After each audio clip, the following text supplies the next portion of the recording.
The house was quiet when Cicero and I walked back in. I phoned Peter to cancel our tennis match, suggesting I was too sore from my first skiing of the season. I had the impression he had discovered something else he'd rather do anyway. After changing from ski clothes to cycling clothes, I exhausted myself with a hard ride in eastern Boulder County. I was trying not to think about Karen Hart. By the time I pushed my bicycle back into the house, the sky to the west was flaring like an aura over the ragged Front Range. Cicero followed me into the living room and watched me sit down. She sat, too, in front of the couch, her head in my lap, as I watched the dirty pink halo fade and the darkening sky begin to pitch stars at the blank screen above the mountains. The house was cold. I switched on the furnace and bent to light a fire in the Kiva-style fireplace that Meredith had insisted on installing a few winters before.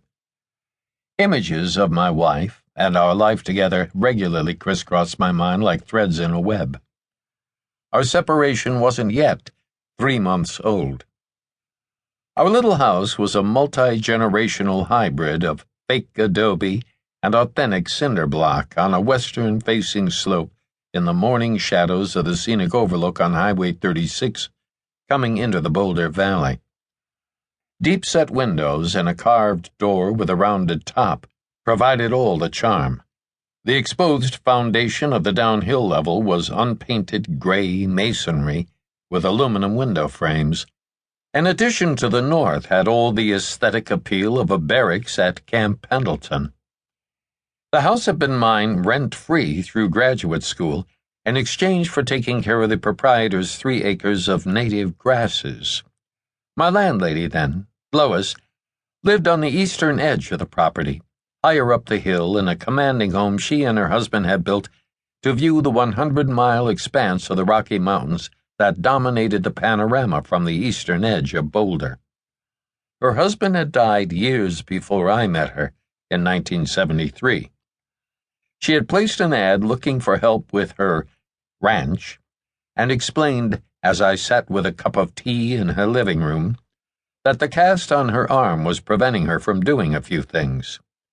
Lois, then 61, had climbed an ancient elm tree that was blocking her view of the 4th of July fireworks celebration in town, fallen, and broken her arm. 7 years later, she moved to her husband's native Norway and sold the ranch to a young neurologist and her husband, a woodworker. Adrienne and Peter, now my friends and neighbors, offered to buy the whole ranch, but Lois split off the bottom acre and sold it to me with its mosaic dwelling for half its value. After we married, Meredith and I invested a lot of energy into making the interior appealing and found reasons every spring to postpone a major rebuilding of the structure. The house was ugly, but it worked for us. It was full of dark, primitive, heavy-cushioned wood furniture, some of it antique, or at least old, and some of it built by Peter to the instructions of an imaginative deity who resided in his head. Meredith knew Oriental rugs and beautiful wools softened the scarred oak and scratched ceramic tile floors.